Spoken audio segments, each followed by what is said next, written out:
Hey everybody, Paul Shirey, Arctic Ninja Paul here with another movie commentary. This time we are going to be watching 1988's Action Jackson, starring Carl Weathers, Craig T. Nelson, Vanity, Sharon Stone, and directed by Craig R. Baxley of I Come in Peace fame.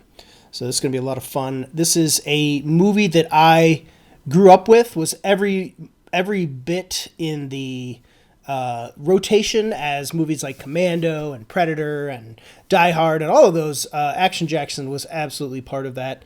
I love it to this day. I love the entire cast. The action is great. It is a fun, cheesy 80s blaxploitation movie that sadly didn't get the just franchise induced string of sequels. Like I'm so baffled. I'm like stuttering over my words at how baffled I am that we don't have an Action Jackson 2, 3, 4, 5, whatever.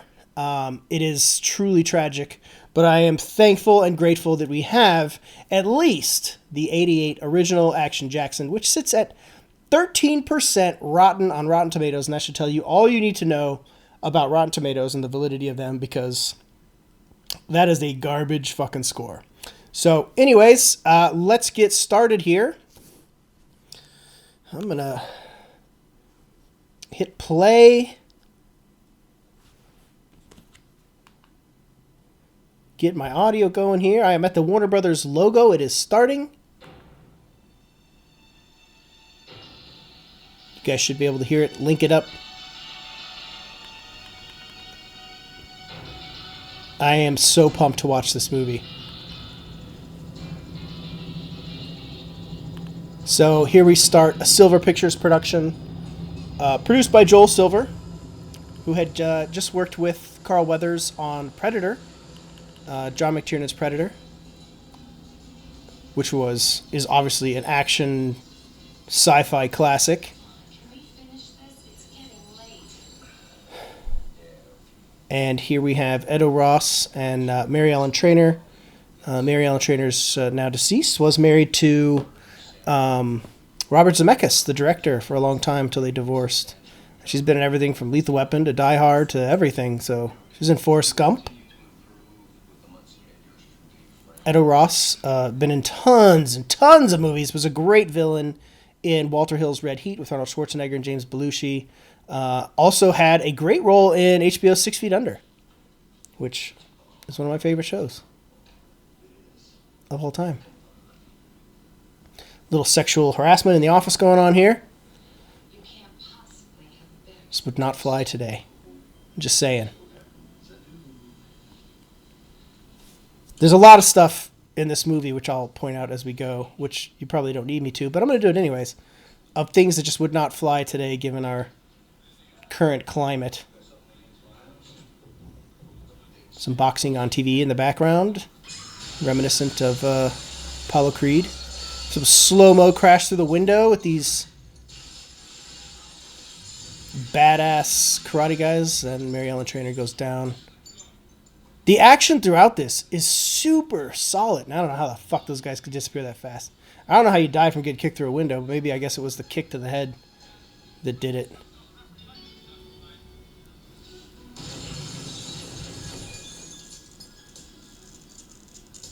Gotta love it.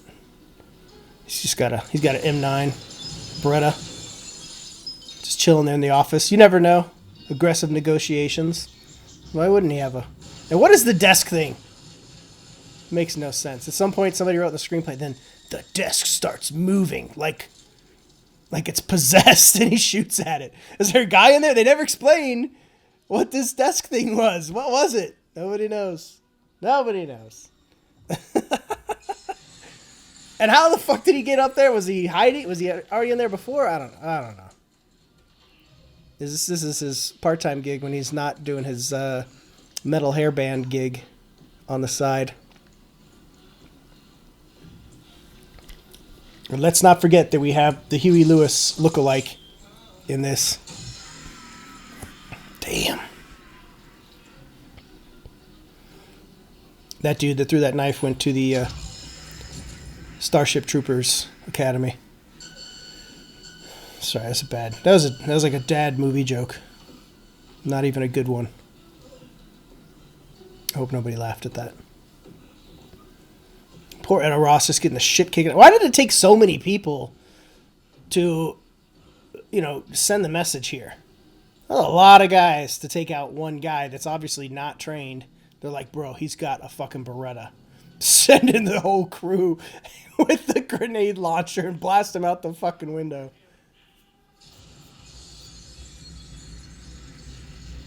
I mean, that's a pretty... I mean, the action in this is fucking solid, man. Like, think about each one of those shots that was just set up there. So good. And then you kick in with this fucking Pointer Sisters tune. He turns me out. I fucking love it. So good. Look at that. Action Jackson. Carl Weathers. Craig T. Nelson. You got fucking Detroit building cars. Vanity. That's not her real name. We'll talk some more about her as we go throughout this, but Sharon Stone. You know Sharon Stone. Thomas F. Wilson, also known as Biff. Bill Duke, who was in Predator with Carl Weathers. Robert Davi, also in Die Hard. So you see a lot of these recurring names, a lot of people showing up that have been in other Joel Silver movies. Music by Herbie Hancock and Michael Kamen, a very unique duality there. I've never actually been to Detroit. I mean, if you're from Detroit, I don't want to offend you. I hear that it's not the nicest place. I don't know if that's accurate or not. I haven't been, so I won't lead with that. I know the city has fallen on hard times of late. Who the fuck counts like $100 bills on a fucking subway?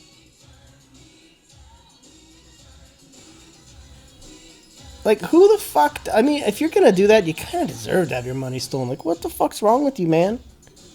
There he is. There's Biff. Biff Tanner.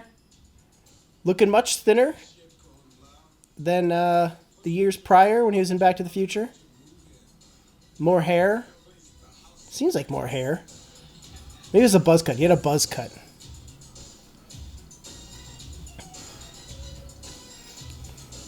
This kid just looking to fucking jack a purse up in Detroit City. What the fuck? Look at this guy. That looks like... I'm sorry, but that looks like a man. I don't know what's going on there. I'm not sure. No wonder he about to get his ass whooped. That did not look like a lady. It is ma'am.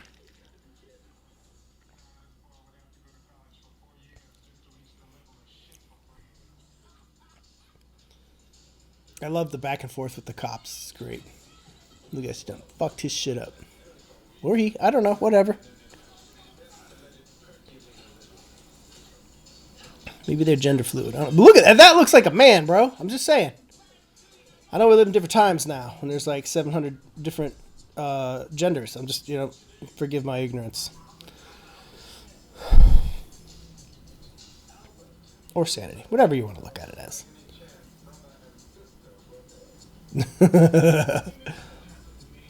I mean, listen, this is not a smart script.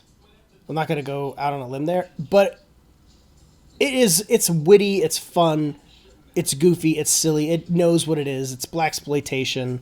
It is chock full of one-liners and shit like this, what's going on in the car, and it's great. And it builds to the next scene. Storytelling. So...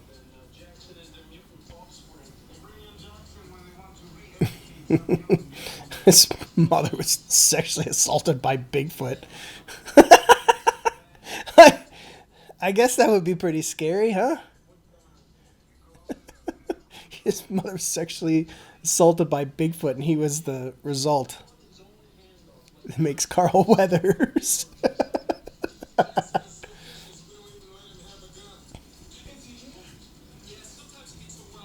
So funny. Love it.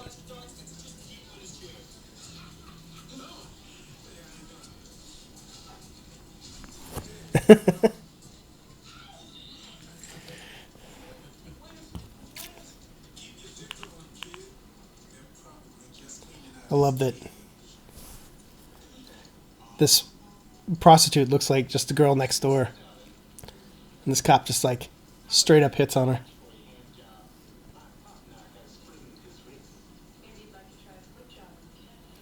Ooh.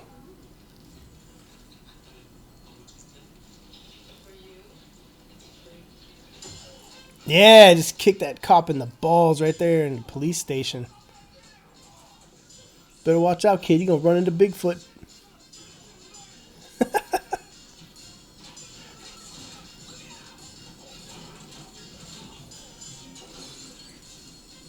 Oh, shit.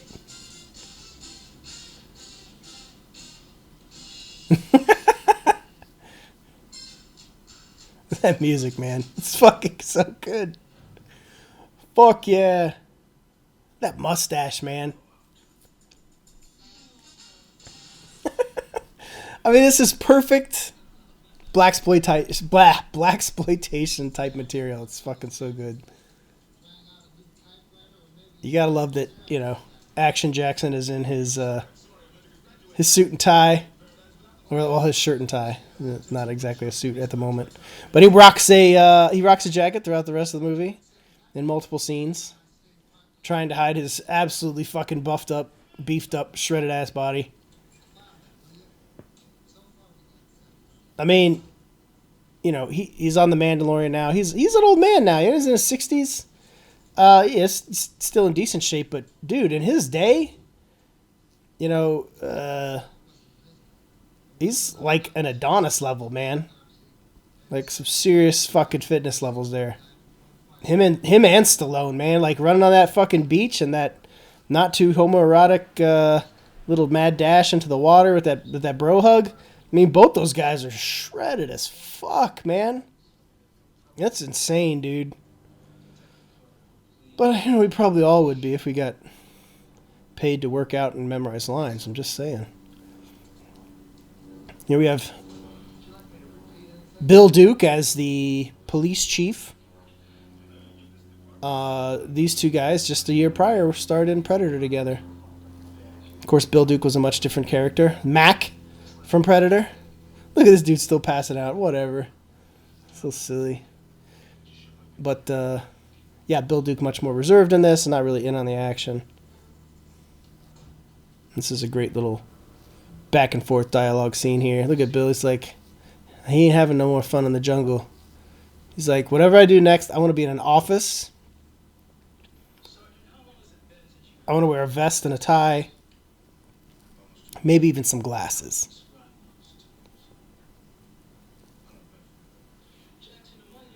Poor Sergeant Jackson.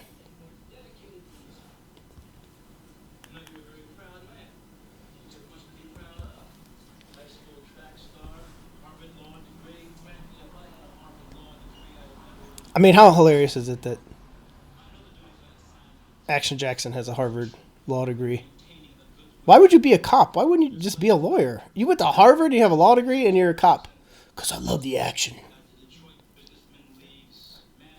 Notice everybody's like insanely sweating throughout this movie.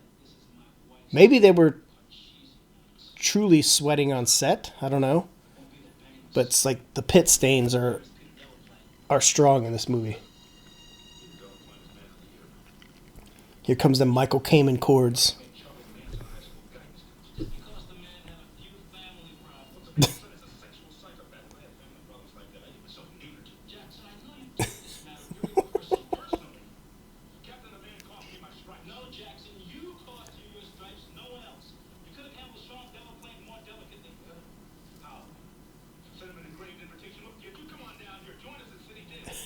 Here it comes.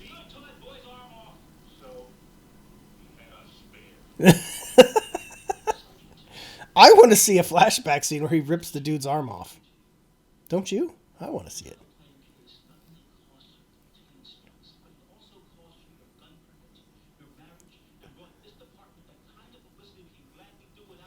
Cost him his gun permit. Because that's true. He doesn't have a gun throughout almost the entire movie. They're like, it's very Rudy Ray Moore in that sense, where they're like, yeah, man, you're just going to you're going to do martial arts.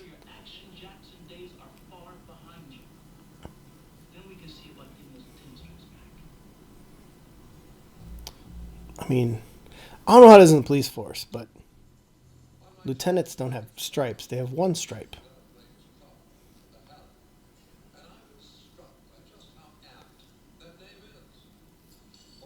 Look at those outfits, man. Look at the dresses with the poofy arms. This is pure 80s. The 80s style. Ugh. I gotta say, man, I hope it doesn't come back. I know everybody wants to bring all this shit back, but I hope they don't.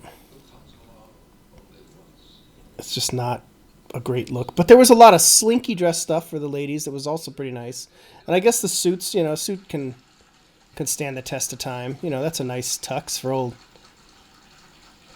old Craig T. Nelson, Coach, as a badass villain. Yeah, looks, he's looking pretty sharp, looking pretty good. He's probably in his 50s in this, maybe early 50s, late 40s.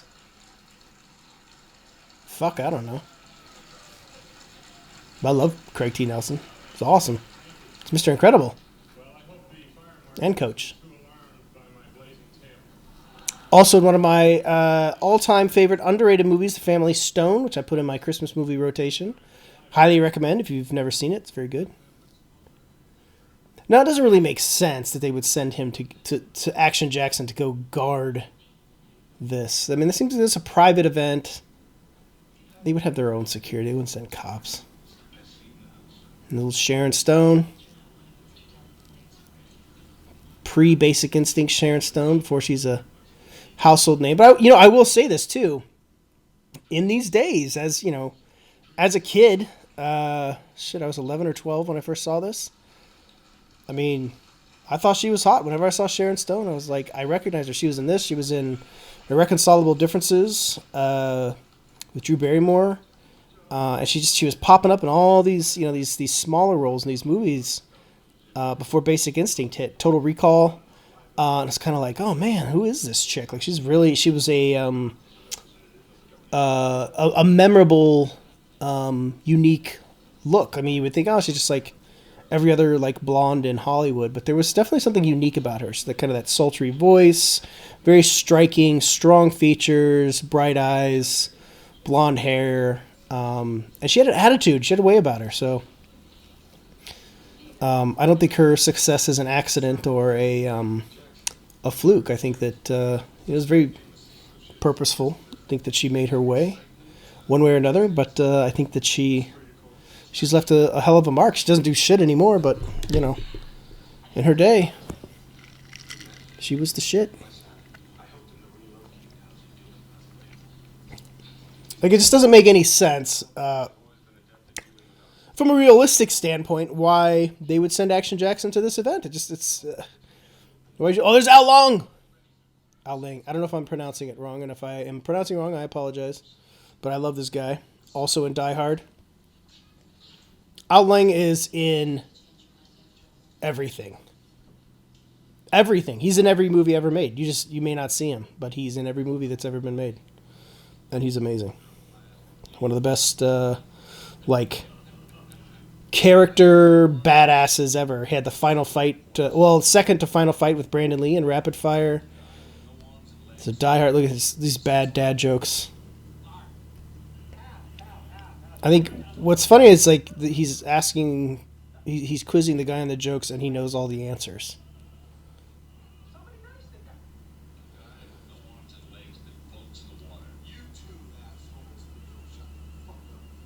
Yeah, don't be talking on the boat. Why is that a problem? Don't be making jokes. What kind of boat do you think this is, motherfucker? Oh, here goes the knife guy. You getting in the chest, bruh? I mean, this whole plot, this whole, killing Union delegates or whatever, it's just way more than it needed to be. It's a big bro to make that jump. Good for him.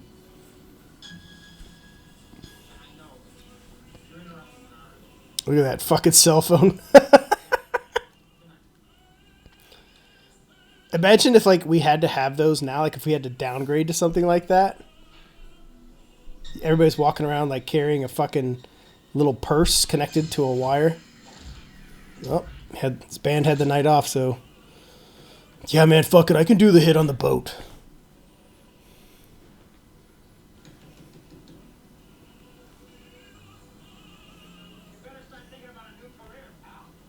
Yeah, don't be guarding me and knocking on my door. Stupid. It's Huey Lewis. Who knew that Huey Lewis is such a badass? I do realize it's not Huey Lewis, but whenever I see this guy, he's Huey Lewis.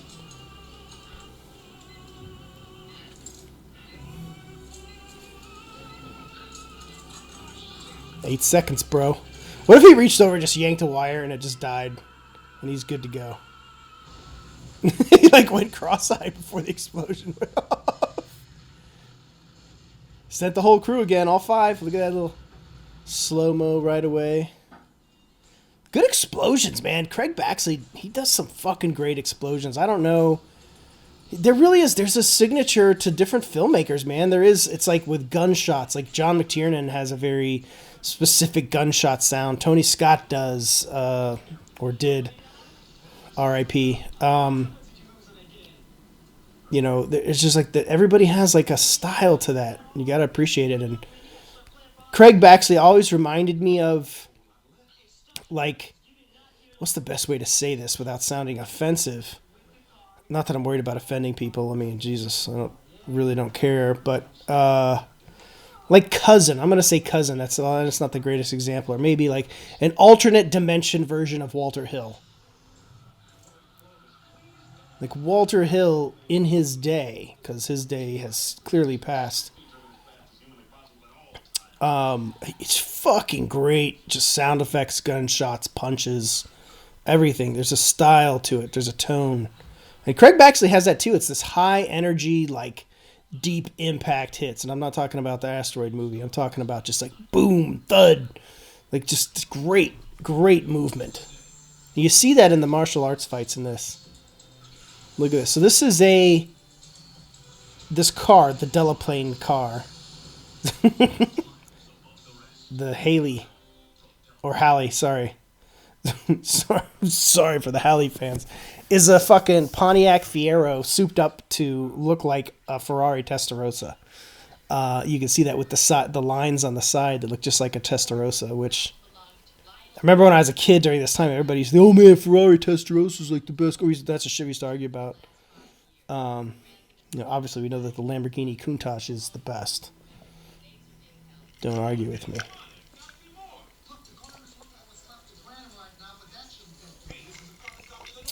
By the way, I'm drinking my second Mai Tai for the night. I left the house today for the first time in like 2 weeks and left my town. Went to Target. Needed to get a few things, so picked up some alcohol as well. A lot of you probably listening to this, or maybe not. I don't know, but probably remember what it's like having landlines. I don't even have a landline anymore. I don't know who does. But I can remember, like, that was a distinct purchase you would have to make. Like, you know, you go shopping for new things. Like, oh, I need to get a new phone, man. They had these new phones out. And I used to sell them at Service Merchandise when I was in college. So I worked there in the electronics department. We had phones behind glass cases, and people would come and look at them and peruse the phones. Like, could you imagine that today? Like, now you're like, you go into AT&T store or T-Mobile or whatever. You know, they got like these little flat screen devices. Imagine if you go back in time with like an iPhone and just show that shit off at a Service Merchandise, like a man from the future. He had this glowing rectangular device, like a little mini TV in his hand. It was crazy. Little Robert Davi. I've heard stories about Robert Davi. I can't confirm that they're true, but I will repeat them. I've heard that he's kind of a scumbag in terms of like the ladies, like always like very much like hitting on ladies and stuff like that. He definitely looks like he's in a COVID-19 outfit. This is COVID-19 quarantine outfit 101. He's got his suit jacket on, a torn up wife beater. He's high as fuck. He's wearing sweatpants. All of his shit is strewn everywhere. He's sweating, desperate. This man needs America to reopen. That's all I'm saying. Oh, shit. And here we have Vanity. So, Vanity is a unique person. She's passed away now, sadly. She had a rough go. In the 80s, Prince discovered her. She was part of the Vanity Six, I think it was called, the breakaway group. And was romantically involved with Prince. And then eventually something happened, I don't know what. And they broke away from each other. And she did a few albums, solo albums of her own. And she just apparently fell deep into drugs and sex and all that other stuff, and just like lived a wild, hard, fast life. Said that she didn't snort cocaine, she smoked cocaine, which is, I imagine, a very strange thing. And then she eventually, I guess, suffered a lot of health problems as a result of all of her wild partying days, and eventually converted to become a like born-again Christian and an evangelical, and went around to churches preaching and stuff until she died of, I believe, kidney issues or something at the age of 57. So tragic loss. But I will say, as a 11 or 12-year-old boy watching her in this movie, definitely brought the action to my Jackson. So, do with that what you will. But Vanity's fucking hot in this movie. I'm just saying, it's true. She looks fucking amazing. Sultry, sexy, hot as hell. And this is back in the days when, well, to put it bluntly, chicks showed their tits. And, Vanity shows her boobies in this, and it's a beautiful, wonderful thing, and I think it's a thing to be celebrated. We're in this kind of we're in a weird place now where we really can't decide which way we want to fall on anything. You know, we're, society-wise, we're like very, it's so weird. It's just so odd how like each side, right, left, whatever, conservative, liberal, blah, blah, blah. But it's weird how, like, there's just these shifts where, you know, the one side that would normally be championing something is now not championing it, and the other side is. And it's a weird duality. It's a weird, just weird time. People just need to chill the fuck out and just, you know, stop making a big deal out of things that don't need to be made a big deal out of. Like, you know, seeing someone's tits. Shit, I like seeing fucking Carl Weathers' shirt off, man. I'm not even gay, but I'm like, God damn, that motherfucker is fucking ripped. And that's okay. I mean, shit. It's weird we've gotten to a point where you can't appreciate the way somebody looks. You can't appreciate that they're, you know, beautiful or, you know, handsome, whatever terms you want to use. I mean, Carl Weathers is a beautiful man. Let's just look at that fucking mustache. That neatly trimmed fro.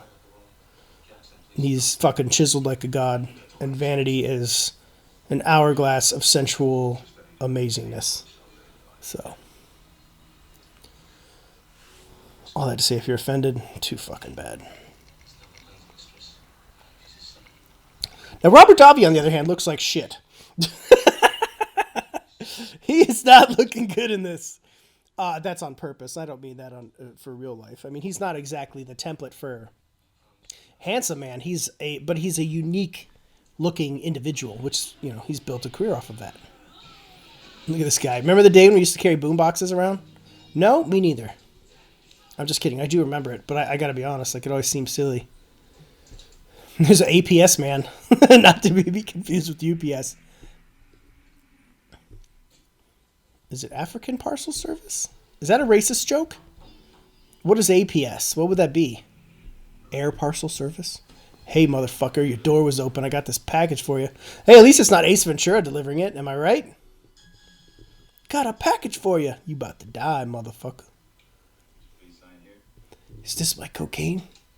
Or is this the TP that I ordered for quarantine? It's COD. Cash on delivery. What is with the maniacal laugh? All right, so this is the time for all the little kids to leave the room because there's going to be drug use and nudity. I'm not going to cover my eyes. Just, appreciate the beauty that was left behind on the silver screen.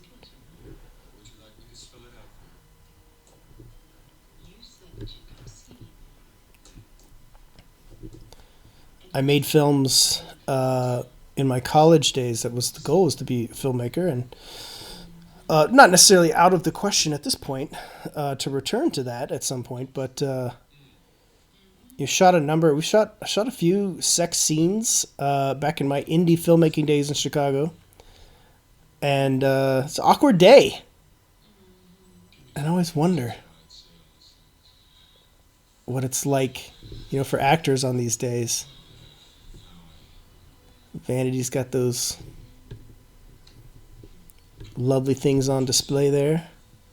Craig T. Nelson just grabbing up on her, kissing. I mean, that's just, these got to be weird days, man. I mean, you think they'd be like, oh man, that'd be like, it's not like shooting a porno, man. Like, it's weird, it's like I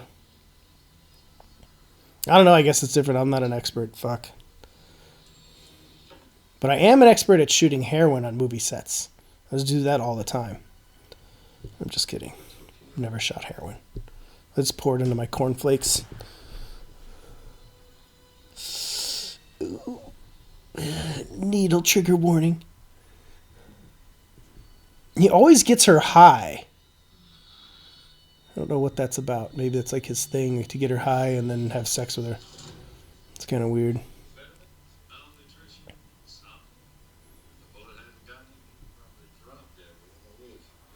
He was out of toilet paper.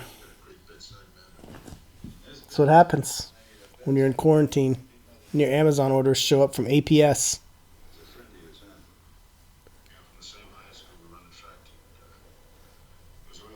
They were on the track team. You know who else was on the track team? Rocky Balboa. And they would race along the beachfront and embrace at the end. Champions.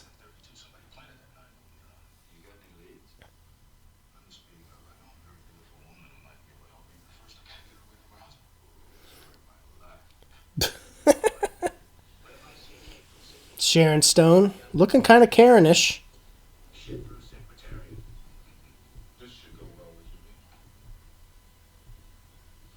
Here's a picture. Why do you show me a picture of Robert Davi?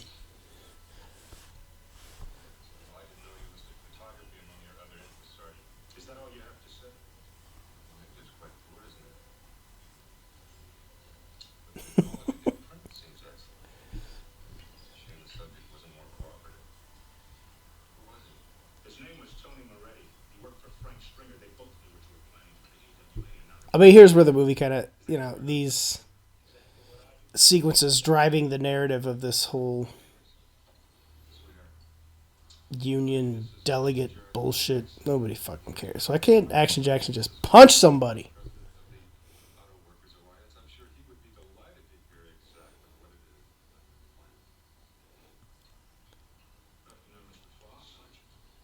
Other interesting aspect here about this film, especially today, is look at all these people sitting at tables at a restaurant. Don't they know that they could get the COVID? Don't worry, guys. I mean, honestly, everything will get back to usual. I know some of you are concerned, but it's going to be all right. Now, here we have, this is just like a little sparring session. But it's shot and edited quite well. Sound effects are good. The motion is good. Look at this, there's some real good speed going on here. Al Lang's like, I would fuck you both up.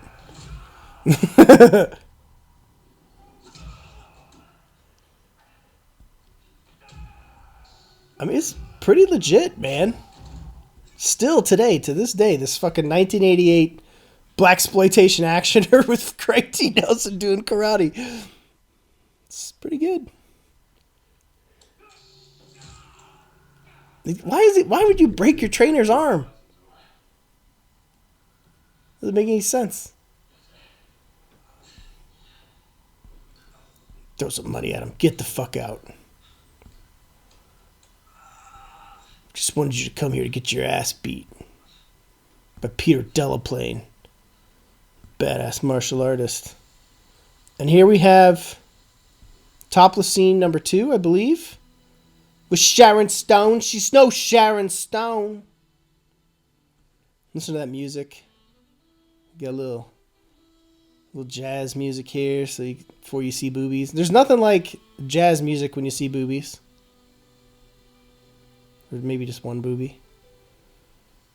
I love boobies. I don't think there's anything wrong with loving boobies. Doesn't matter what your sexual orientation is. Boobies are wonderful. It's okay. Booties are nice too. Now, does that seem gratuitous? Yes, sure. Absolutely. And I'm glad it's there.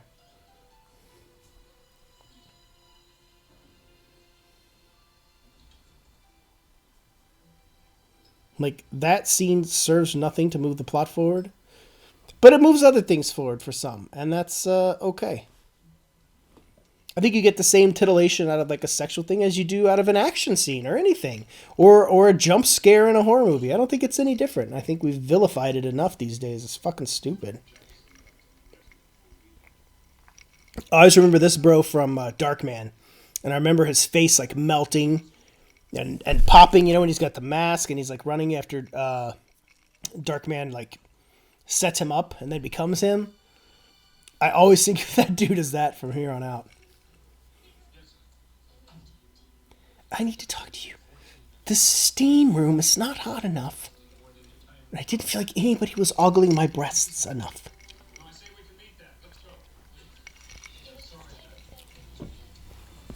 I don't have time for your bullshit. You've got union delegates to kill. Very 80s outfit here. I just threw it together. Very poofy.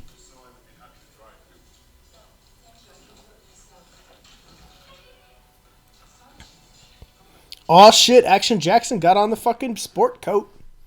That's how you know he means business. Yeah, you don't get to take me anywhere. Got my parachute pants, my puffy jacket. And now I got my black chauffeur with the sport coat. And this kid wearing a Coca-Cola shirt he got from Target. You think he bought that Coca-Cola shirt on purpose? As per the character, obviously.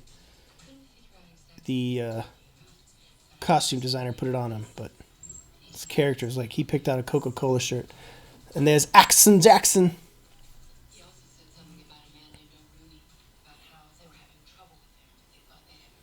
I mean, again, these scenes are so whatever.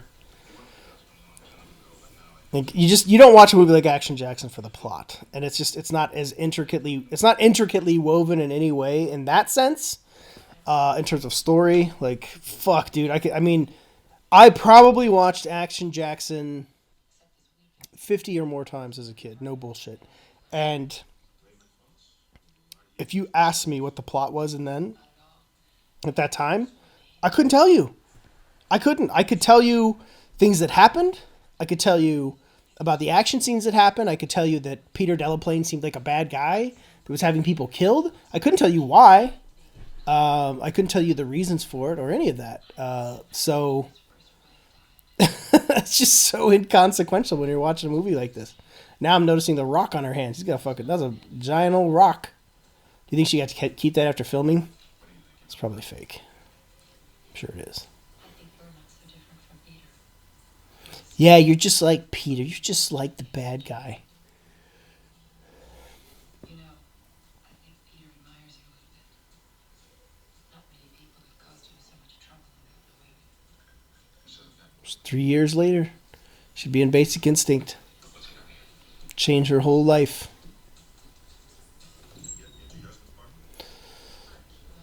And here comes one of the coolest action scenes of the movie. Just a lot of fun. And the key. Oh shit.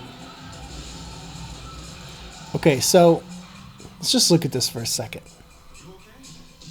He just drove at him with a cab and tried to hit him and missed pathetically and then drives off. Like, what is that? And now he's driving off. Like, why didn't he pull up and shoot? Why didn't he do something that would have actually got the job done? Or what was the job?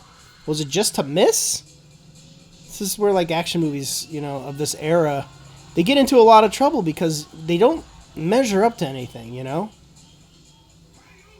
They don't serve a purpose of the story. They serve a purpose of an action sequence. They're like, well, we want him running after this cab, which is cool, man. Like, he's chasing a cab and he jumps, fucking leaps on. That's a fucking badass shot, but is it earned? I don't know about that. I don't know about it being earned. But, you know, it's a blaxploitation, 80s blaxploitation actioner, and you got to throw caution to the winds. I'm just giving it some shit here as we're, you know, I'm doing a commentary, but dude, I love it. I fucking love it. I'm always fascinated by the 80s because it feels like, you know, I grew up in the 80s. But I see cars and I feel old because I'm like, Jesus, that's what we were driving. Because I wasn't driving in the 80s, but, you know, my mommy and daddy were driving at that time. I was just along for the ride. But, you know, you see the cars. Look at that car flip. I mean, the action is really decent. Better than decent. It's fucking legit good in Action Jackson. So, true story, at this time, this was probably around 4th, 5th grade for me. And I was drawing comics at the time for myself on lined notebook paper. And, you know, obviously I've come a long way since then, but each time I would watch one of these action movies like Action Jackson and whatnot, I would recreate those scenes, usually with G.I. Joe characters in my own comics. And I absolutely recreated this whole scene of him jumping on the roof, the dude shooting into the roof, even down to the line, enough is enough, and then the leap over the car. Like, this is just amazing. Like, this is some superhero shit.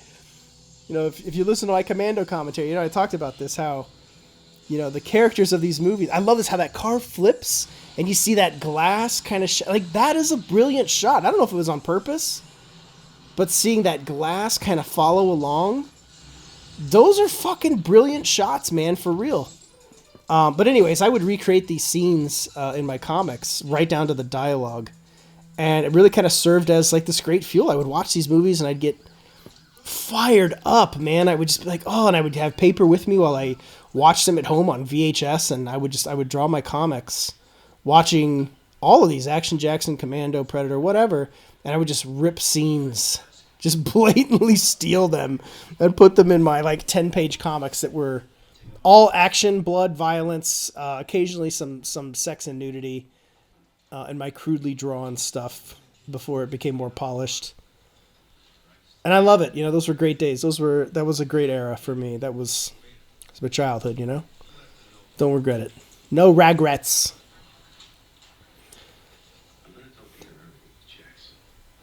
Somebody wrote that down. Like, the message stuff is hilarious, man. I need you to leave this message. Tell him that I'm going to tell the truth and that I love him.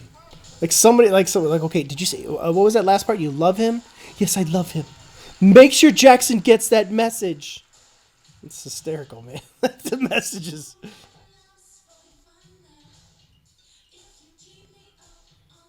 So, another little factoid about this movie. So, the Pointer Sisters song, I Turn You Out, was, I don't know if it was for this movie. I'm going to assume it was, or they pulled it for the movie or used it as the theme. And they shot a music video that had the Pointer Sisters singing in a pool hall while Vanity and Carl Weathers played pool together. I'm sure it's on YouTube. I'm positive you can find it. So if you want to check that out. I mean, she is a sexy, sexy woman. And if you remember, she was also in another blaxploitation movie, The Last Dragon. Played the love interest for Bruce Leroy. Fuck, I love The Last Dragon, man. God damn, talk about another movie. Another huge staple for me, Last Dragon. Might need a commentary for that one too. Shit. I fucking love that movie. And I did a comic A little later when my style was a bit more polished with them, like with the punching and kicking having like that lightning effect shit. Fuck, I love it. I fucking love it, man. I hope they never remake The Last Dragon. There's just no way you could capture the Barry Gordy spirit of that. Not today. There's nobody making movies like that. The best modern day blaxploitation movie is, without question, Black Dynamite with Michael J. White. That is just pure perfection. If you haven't seen Black Dynamite, you're seriously missing out. I can't recommend it enough. It is an absolute blast. They did an animated series as well, which I didn't care for as much, but that movie is fucking tremendous. If you haven't watched it, if you love Action Jackson, you need to watch Black Dynamite. It's funnier, it's sillier. It is just great. And it owes a lot to Action Jackson in that sense that, you know, kept the genre alive enough that you could get a movie like that funded and made, and it's a fun as shit movie. Look at that Mercedes. That stretched Mercedes. Now, there comes Michael Dell playing. I'm a little, I think I'll just kill my wife today. It's ready for murder, sir. Go on up there and shoot her. Thank you, sir. Thank you. That'll be all for tonight, Butler.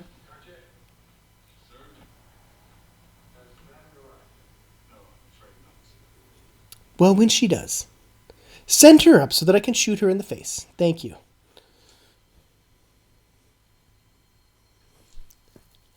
Oh, sneaky, sneaky. She snuck into the house. Peter, tell me the truth. Is your car really just a Fiero?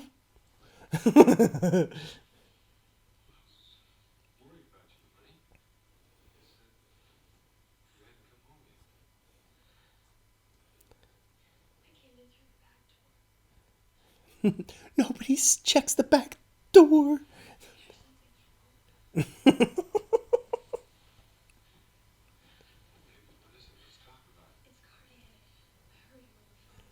I mean, how funny is it that the dude gives him that 357? I guess it's implied that he was already planning the murder, which is what I was joking about, but like that's pretty silly. Beyond silly. Talk about convenient.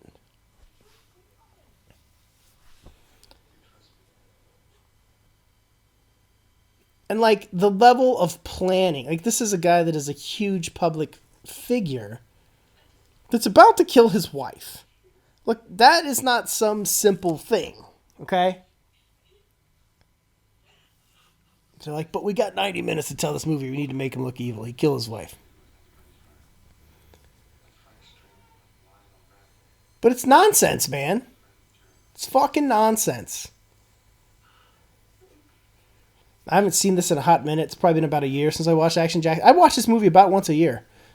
True story. But I can't recall how her death is addressed. But the fact that like his wife would be killed or disappeared, whatever, we're going to have to pay attention. Because I don't remember. Did you talk to Action Jackson? What the fuck is wrong with you? You gonna die. You done piss Coach off. So you went and talked to the cops. Well, the gun is gone. Oh, shit.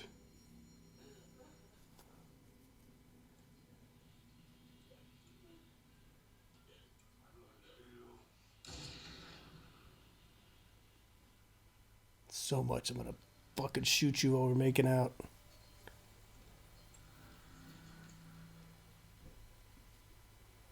It's so evil.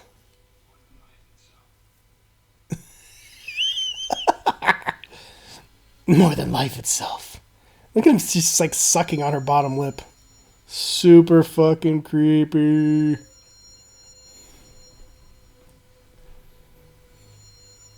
That's the little blood splotch. Oh, he's gonna take that rock. We done, bitch.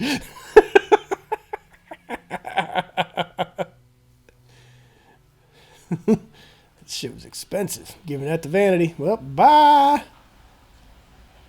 Smoke a little cigarette.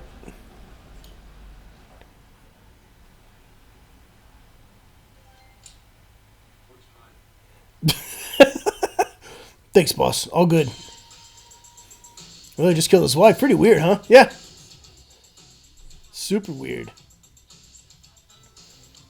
I want to say that's the Pointer Sisters, but that might be a racist comment just because they're black and it's 3 chicks, but I don't really know.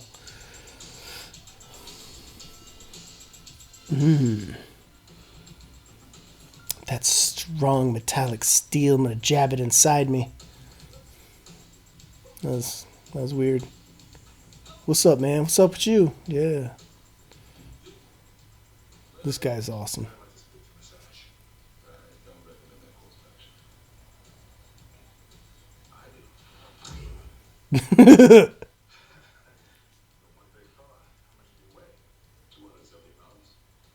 $270? No way. That bro's gotta be. He's gotta be $350 at least. I don't buy no $270 at all.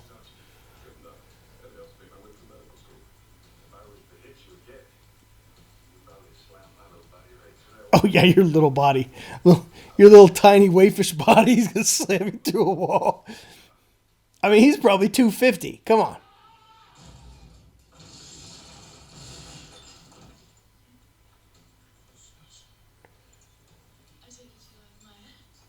Yeah. I wonder if she's really high during the making of this. I mean, it probably wouldn't be that hard to fake it, but who knows?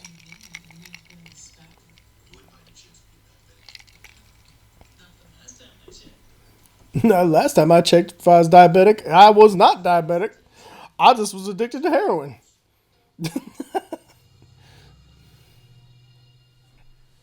Creepozoids.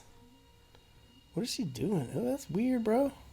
She's like licked her fingers and put it. This is some fucking COVID-19 shit. What's wrong with you?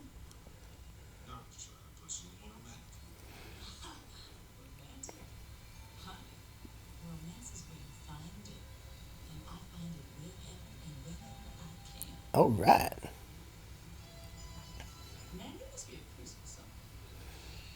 What an ironic comment. As she later becomes a priestess. For reals.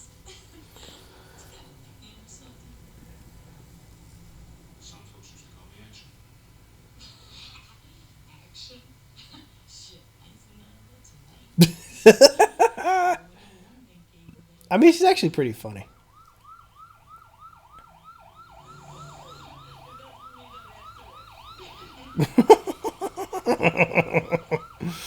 If that's for me, don't answer it. I never noticed that line before. And I've seen this movie over 50 times.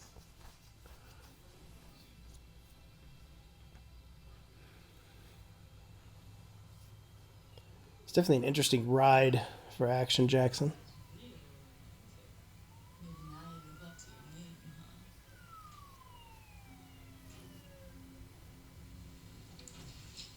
What the fuck is that thing? That is one hell of a fucking police scanner. Looks like an 8-track player. Ain't you got any rap tunes, bruh?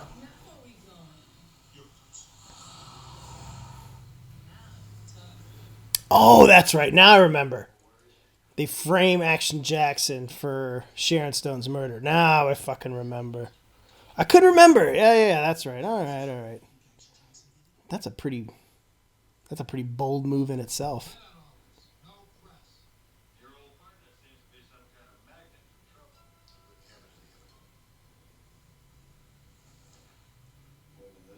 Oh, we got more boobies, but with a bullet hole.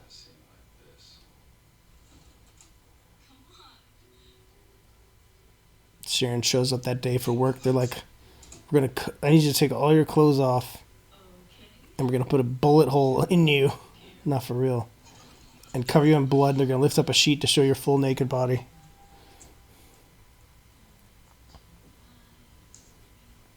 All right. Sounds good.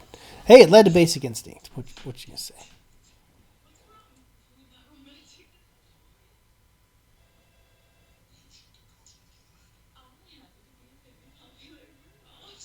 Love that she's super like high the whole night. She didn't fucking sober up till the morning. Boom!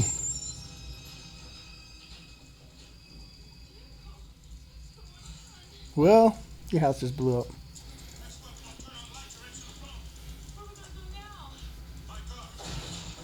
Fuck yeah, we got karate to fucking break down that door, motherfucker.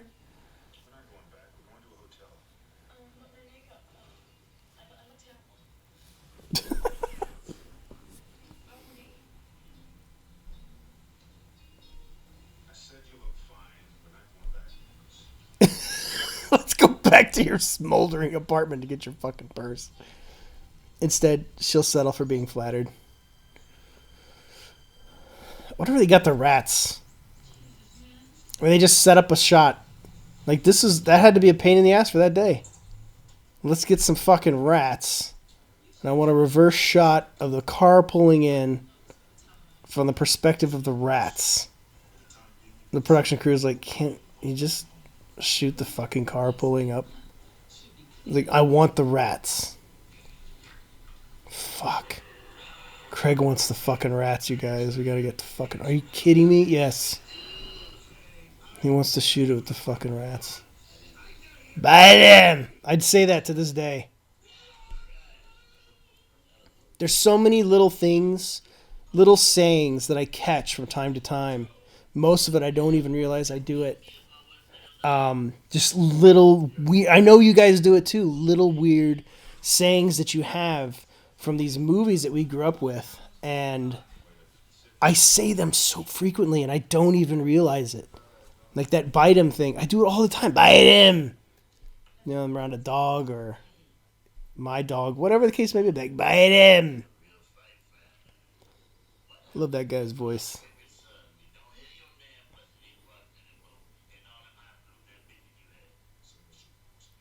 I don't know if he's still kicking around, but if I had to put money on it, I'd say no. Remember him from Roadhouse as well. Patrick Swayze tosses him the keys to his car. What does this look like, a valet? Keep it, it's yours. Patrick Swayze just giving cars away in Roadhouse. Fuck, dude, I need to do Roadhouse commentary. God damn, I love Roadhouse. Talk about a defining movie. And another movie that has absolutely fucking stellar fight choreography. Stellar. I'm going to say it one more time. Stellar. Some serious fucking ass whooping. This shit's funny. She's like, we gonna fuck or what?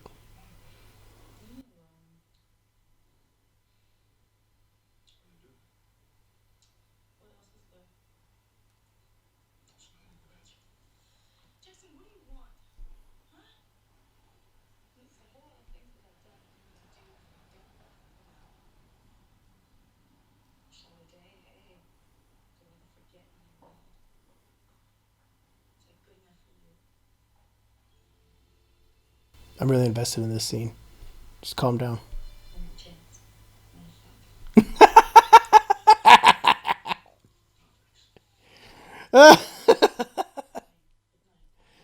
One more chance. Wanna fuck? I love it. I fucking love it. So funny. Yeah, alright, fine, fuck it. Let's do it. It could have ended disastrously, but hey. Give it a shot. It's Vanity.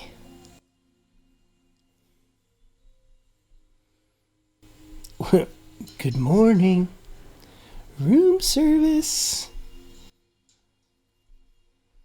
Yes, you can't be feeling well. I don't know. Then again, I don't know what a heroin hangover feels like.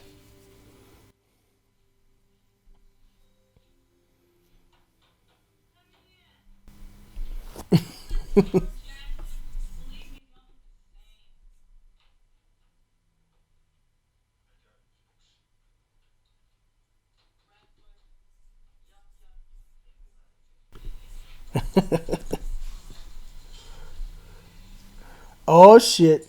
He got himself a job, but he's still wearing that Coca-Cola shirt.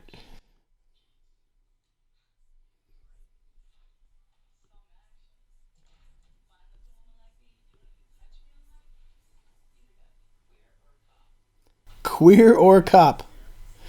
I'm not queer. Again, things that would probably not fly today.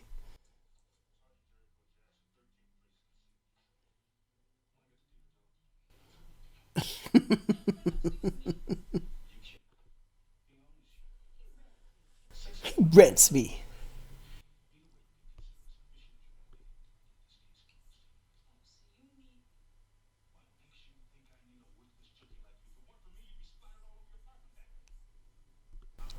So she still didn't get her makeup.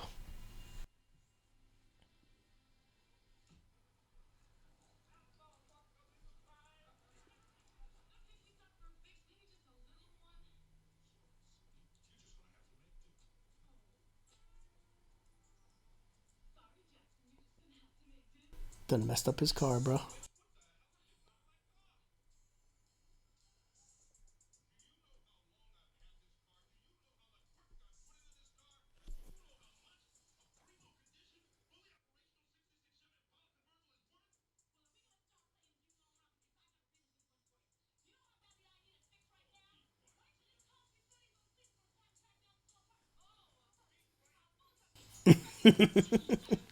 She's talking way too much sense. Ain't that about a bitch?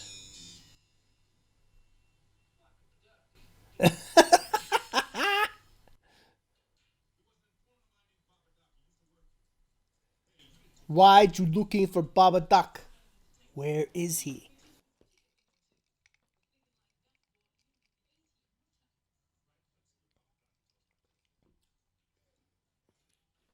Here comes that dude. I can't remember his name, but the motherfucker got killed by Schwarzenegger Commando.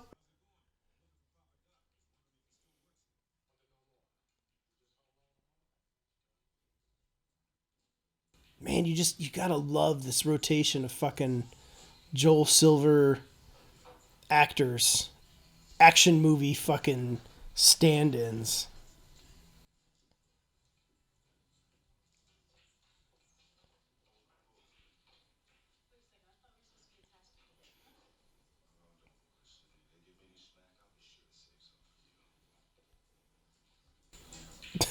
She's like, ah, you say you would say me that smack?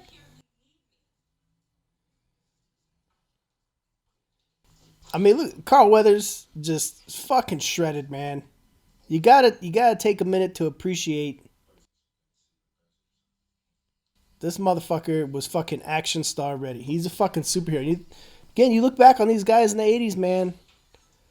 These guys were the superheroes. They were the Captain Americas, the fucking Thors, Iron Mans, whatever. Black Panther. Fuck, dude.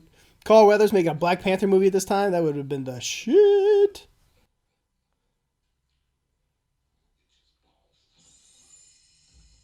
You telling me a fucking bottle's gonna knock Action Jackson out? Alright.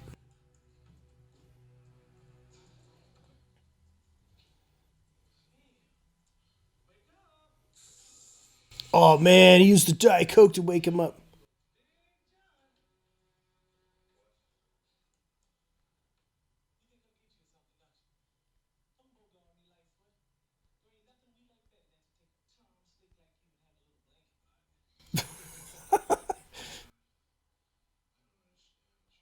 Me neither.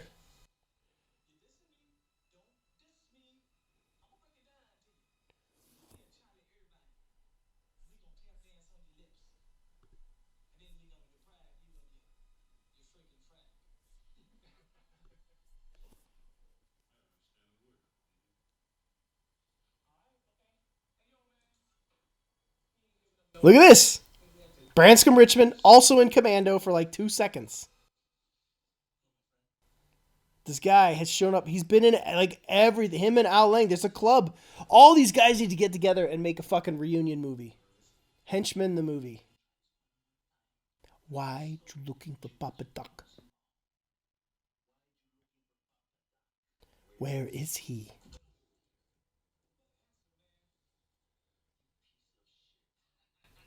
This guy. What's all this maniacal laughter, man? I never get that with the bad guys.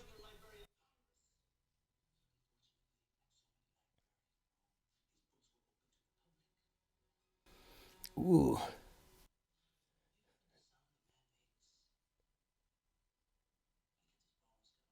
I don't ever want to know what that sounds like. Cause it's hot dog time.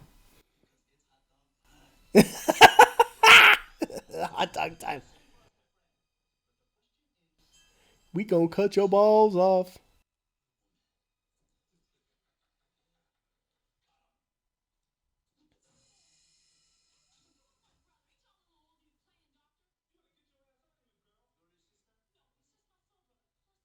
He's my soul brother.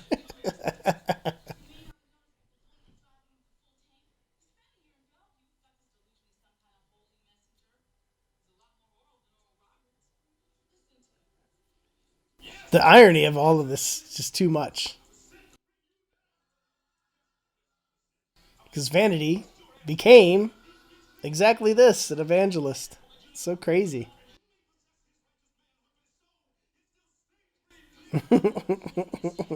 I love it. I'm pretty sure I put in one of my comics in the fourth grade, main character kicking a dude through a door and then going, Amen. Oh, ow. That fucking hurt. Fuck yeah. Action Jackson don't need no gun. He just fuck you up with his fist. I love those shots, man. Look at that.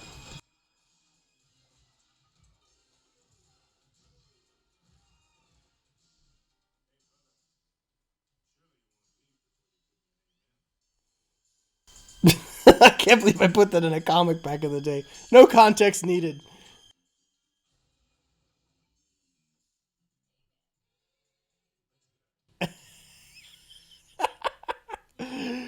Oh shit, man.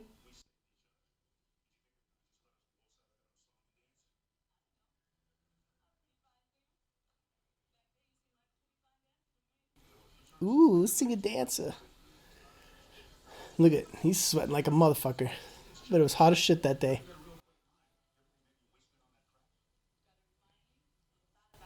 Either that or they're just hosing him down. They're like, we need you sweating at all times.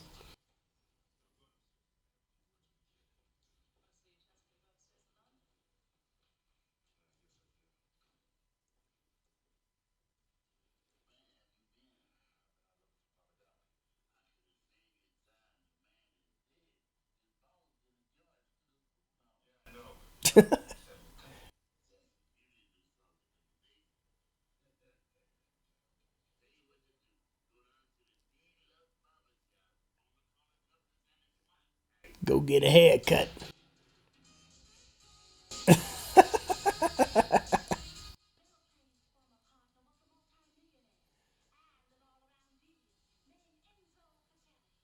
You gotta love just the hamming of the lines here. I mean, it's too much. It's too much.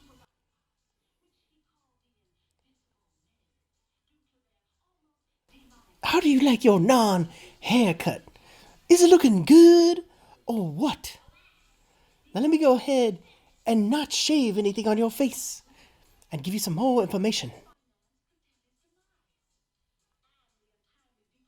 I mean, the entire plot is being summed up by a barber in the downtown Detroit.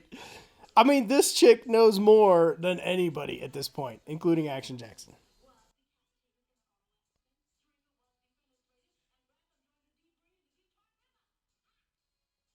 Why does she know all that? It doesn't make any sense. You need to go down and talk to the barber. She read the newspaper every day. She tell you everything you need to know.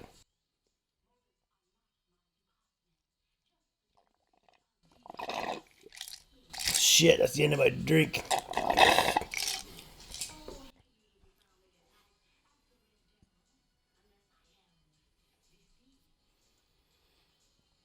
It's fucking nonsense, man.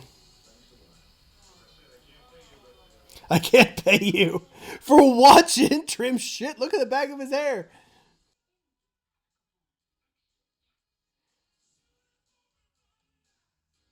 Pretty sure he just pinched her cheek.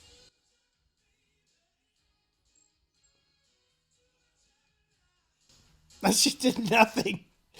Like, what is that scene, man? It was like literally a scene for him to just get away, for them to sum up the plot, and for Action Jackson to come back and have a fight. It's fucking nonsense. I love it. I love how he's looking for her and he calls her out and he like just bursts into the bathroom. What if she's like taking a huge shit?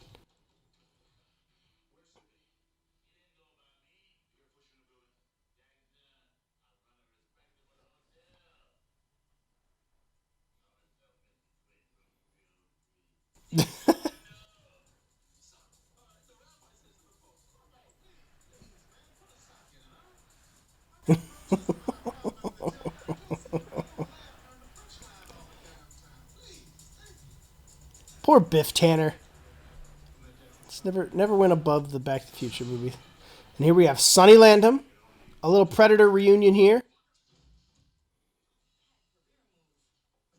Billy! Billy actually survived the spat with the Predator.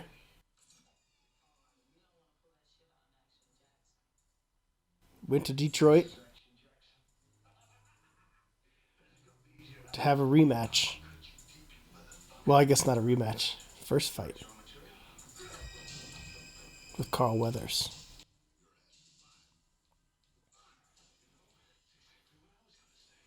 Sadly, Sonny Landham has left us as well.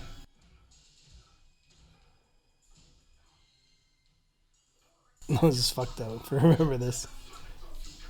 Mr. Quick in his NFL jacket. Sonny died in 2017. He's in a lot of movies of this era.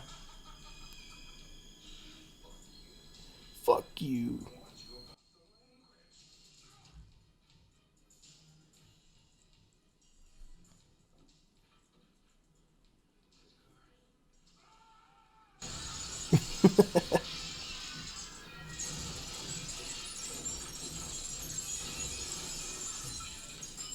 I miss a pretty good stunt again with like the glass. You know, Craig Baxley's got a thing for glass.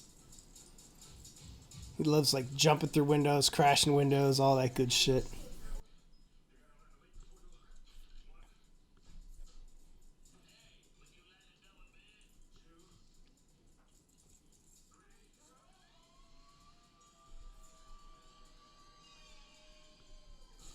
I guess what you're gonna get, you know, former stunt guy turned director. You're gonna get that crazy shit.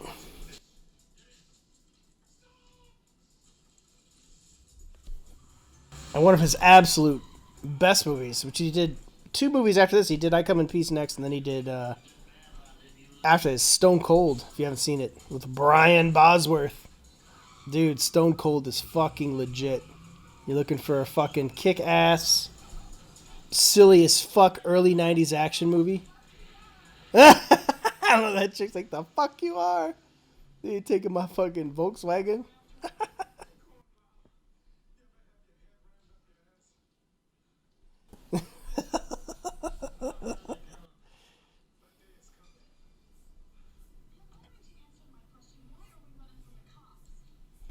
I miss Craig Baxley, man. I wish he did more like action movies like this. And I know he worked, you know, kind of off and on. He went back to TV and or focused on TV rather, and just never really returned to anything quite like Action Jackson or Stone Cold, which is honestly a shame, man. He worked on A-Team before that as a director and just did stunts for tons and tons of movies. I love this scene too, just fucking... Shit's just fucking... Where did it jump from? It just like takes off. I gotta love it, man.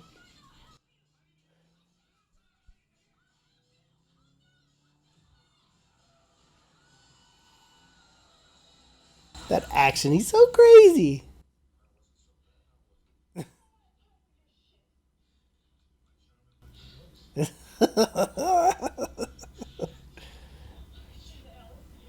It's pretty much how I convinced my girlfriend to listen to me. I'm like, we're going to IKEA today. She's like, no, we're not. And I just fucking gun it down a fucking alleyway and head straight towards a wall. I'm like, bitch, we're going to fucking IKEA today, right? She'd be like, no. And I'd be like, we're going to IKEA. Until she agrees, and I'll fucking slam on the brakes, spin the truck, and we go to IKEA. We get a nice shelf to build for the day. Everything works out.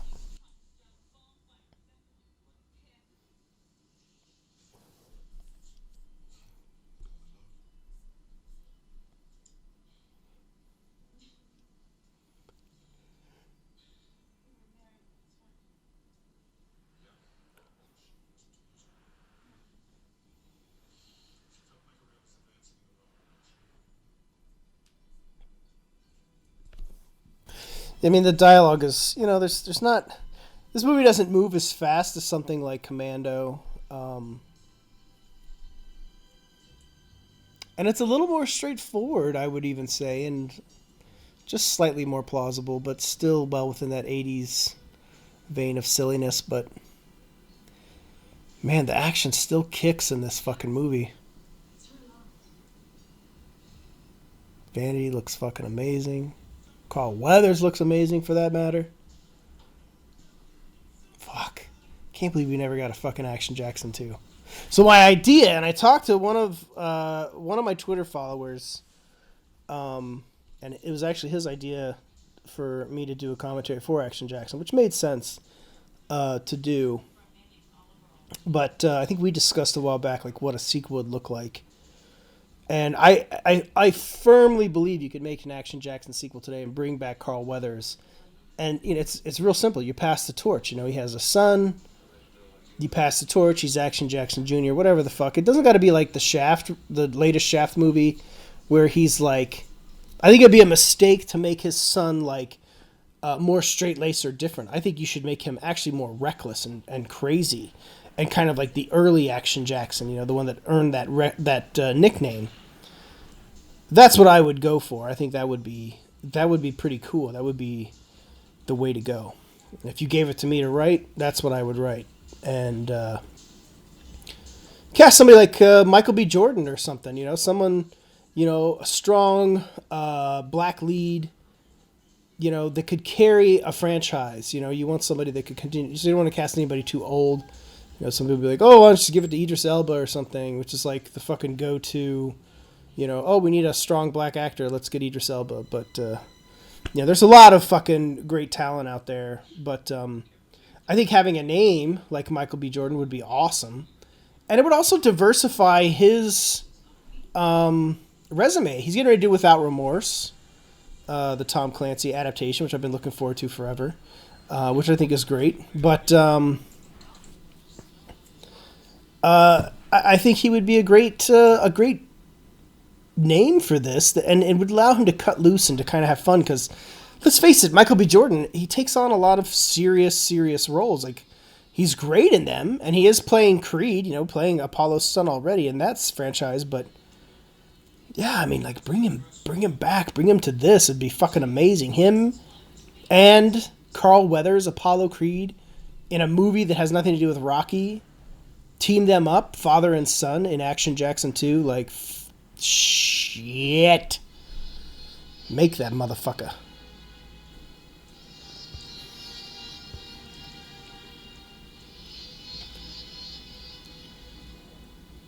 I don't even know what the fuck's going on right now. I don't even know who this guy is.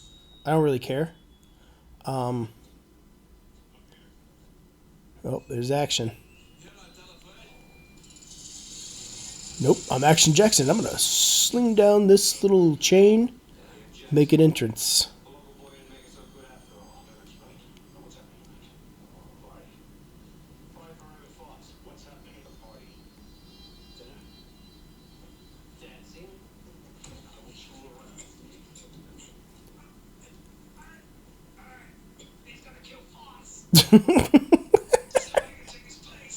This guy gives up an assassination attempt from like a little choke with his tie.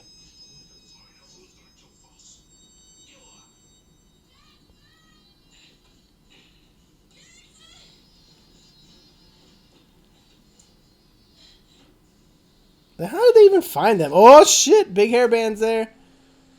Bruh. Fuck cab driver, big hairband. Where's Huey Lewis? When he shows up, the fucking party is on.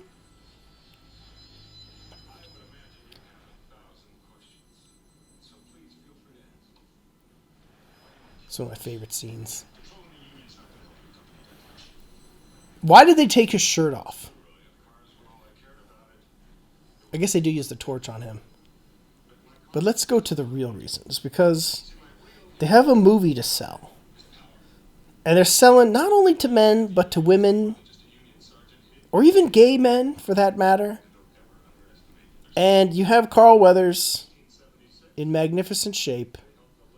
You're going to show that motherfucker off. And you know what? If I was the director at this time, I'd do the same goddamn thing.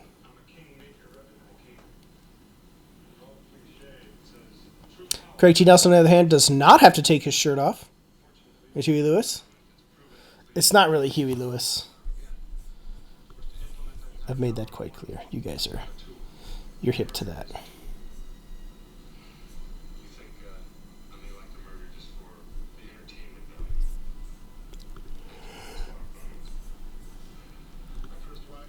I'm going to tell you who he really is. This is Dennis. Huey Lewis is actually Dennis Hayden. His character in this is called Shaker. I don't know that they ever say his name.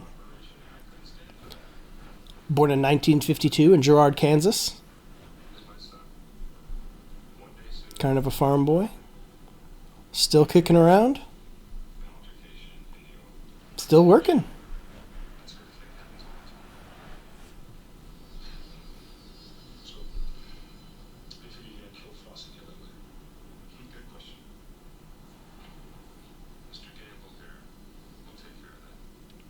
Because he's black and has a mustache, he's going to wear your red t-shirt.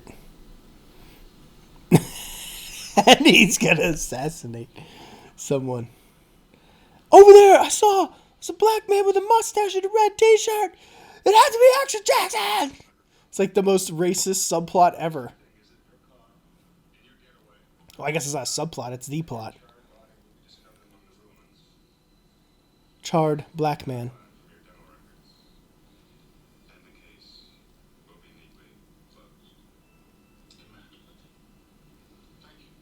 I mean, as far as a conspiracy plot goes, it's not bad. It could be worse, you know?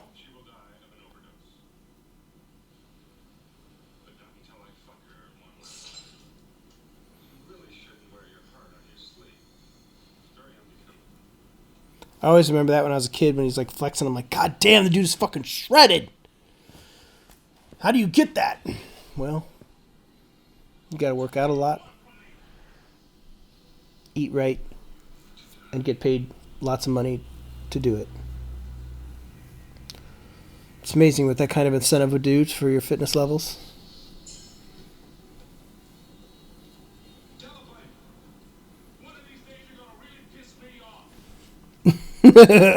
Hey, okay, sounds good, man. I'll be on my way. I love how fucking Huey Lewis is so, like, country bumpkin. But apparently he actually is. He's a Kansas boy. Raised on a hog and soybean farm, according to IMDb.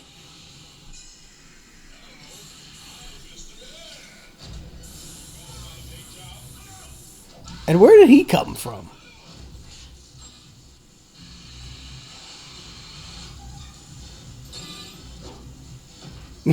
Dude's all painted up. Electrocution time. Wah! This was like a trope from the 80s. I hated it. I fucking hate it. I hate it to this day. Like, it's just so fucking dumb. And they just kept doing it.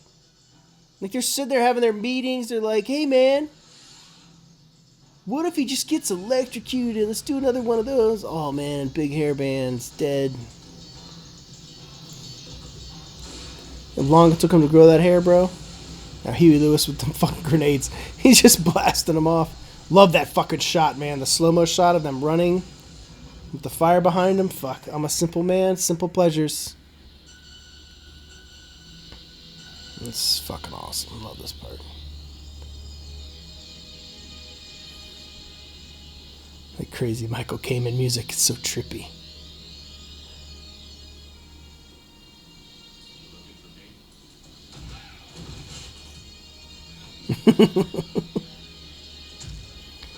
Oh shit. Huey Lewis about to get the news, baboosh.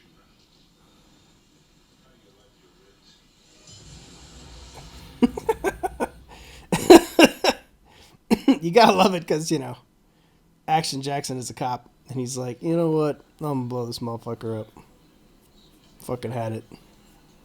He tried to kill me, I'm just killing everybody. I'm not bringing him in. I'm not gonna save this guy to give me information on the plot. Pretty much I got it already. He told me everything while I was chained up, so fuck it. I wonder if that's a real ice sculpture.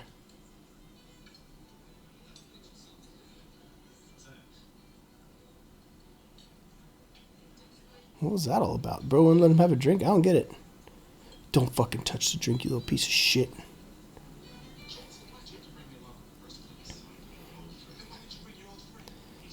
You think he's wearing that Coca-Cola shirt underneath?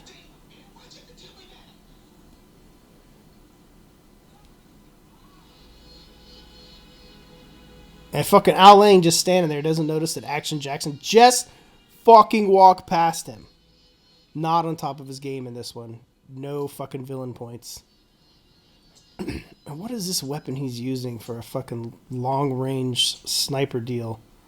He's still got his sunglasses on? Like, what the fuck is going on here?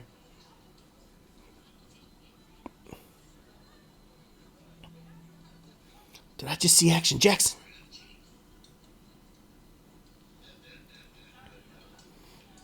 Action Jackson.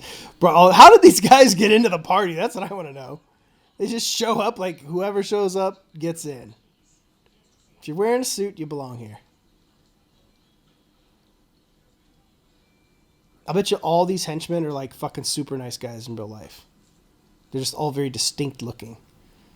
Like the henchmen in all these action movies are probably like super nice, chill dudes. You know? Like the guys you're like, man, he is like one of my best friends. But they're always like the nastiest motherfuckers in every movie. Ray, come up here. We're going to blow your head off so I can take control of the Union or something. Nobody notices Action Jackson is here. Not a single soul. He's just walking around in a suit. Nobody has noticed him.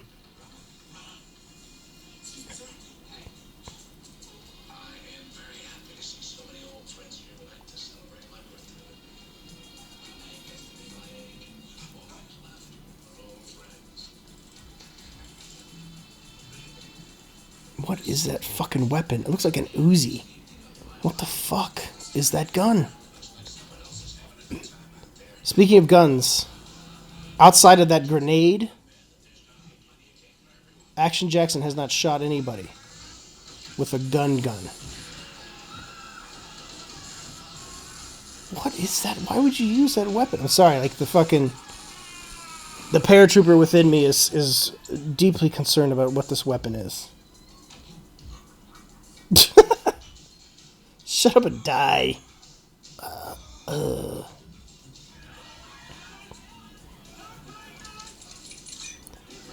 this guy's just like, fuck it. We're going all in. I'm just going to throw this blade in this guy's heart in the middle of this. I mean, does that not just fuck up the entire plot?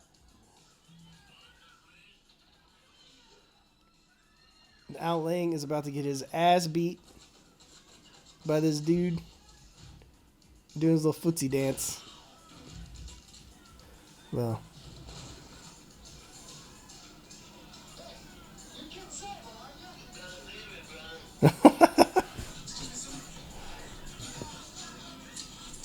Uh-oh, you gonna get knife to the chest next, motherfucker?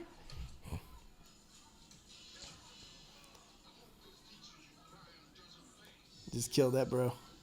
I mean...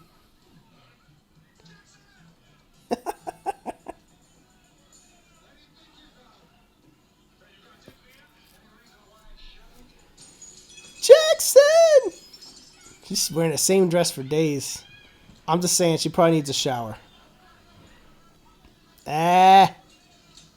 Here's a gun, Jackson. Now, okay, so... Again, this movie's not even close to as implausible as Commando. But let's just think about the fact that his course of action here isn't to run into the house with a gun, but to drive a car in. That's what this is as a Harvard graduate, Harvard Law School graduate, and police officer. He decides to get the car, and now he's going to drive up the stairs. It's just faster. You know? They teach you this in Harvard. Driving down the hallway. There's some nice hallways, man. That punch is hilarious. Oh shit, it's a fucking car, bro. Not just any car. That's the fucking Delaplane Halley.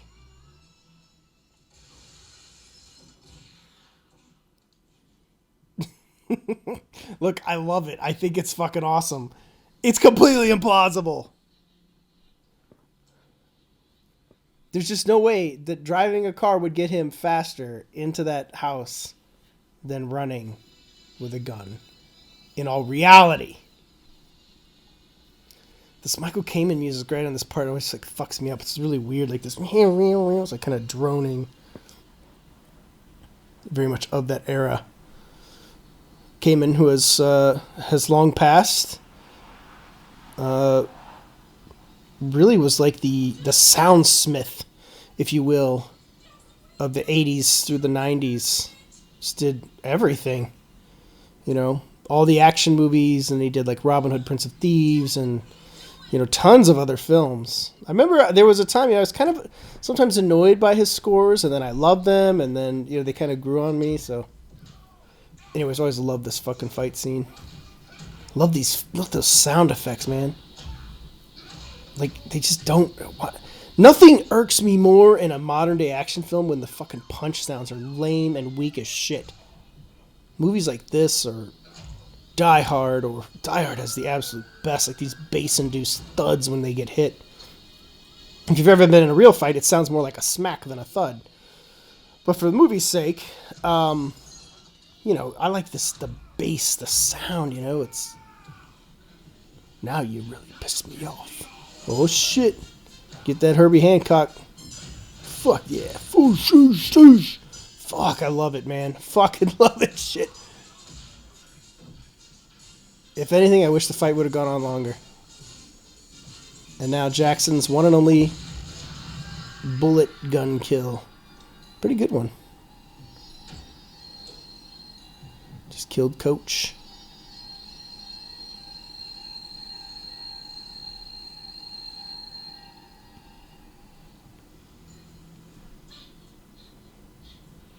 Always got me how Craig T. Nelson's hair kind of bounces throughout the fight. Ah, there's Mac. Done showed up.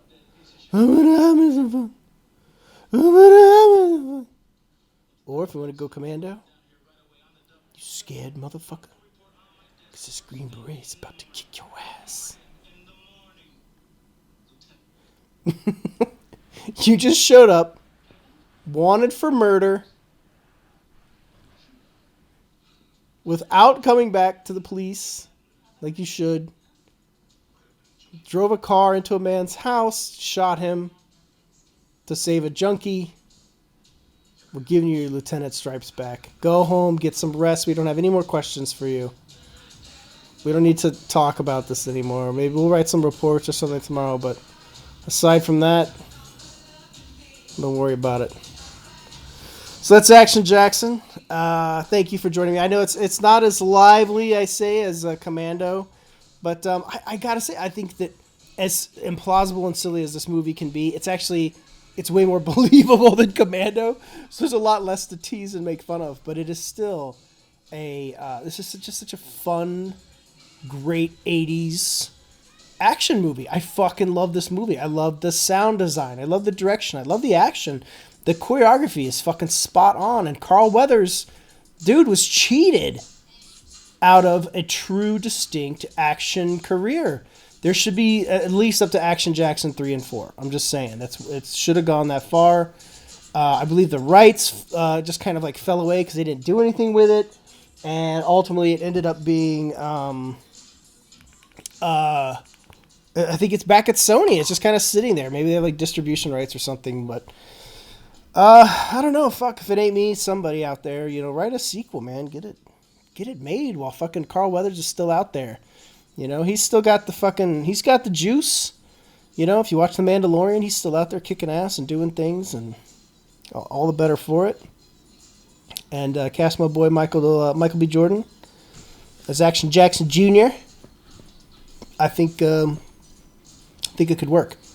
So yeah, this is it's a great example of the era. Same as Commando was. I still think kind of like the Commando is almost the king of the tropes that were created of the era. You know what I'm saying? Like, it's like the king of the tropes. Like, there's just so many sequences in that fucking movie that have been aped ever since. Which is fine. It's whatever. And, there's quite a few action movies that I would say are refined. They're not cheesy or silly or anything. Like Predator, I think, is a refined action sci-fi movie. I can't pick that apart. I can't do a commentary to make fun of that, because it's not like that. It's just a great fucking movie. Same thing with Die Hard. Die Hard is, very much in my opinion, Die Hard is my all-time favorite movie. I saw it actually 14 times in the theater in 1988. I was 11 years old. And I was sneaking in. I was jumping. Whenever I could go see Die Hard, I would go see Die Hard. And I feel like to this day, having a different understanding and distinction about it now, that, it is the king of the action movie. But movies like Action Jackson, these are not to be forgotten. These are great movies. And this is one that deserves to be remembered, and I hope that we get to see a sequel someday. And if not, guess what? We still got this beautiful slice of awesomeness. So thanks for joining me, and I'll see you guys for the next one.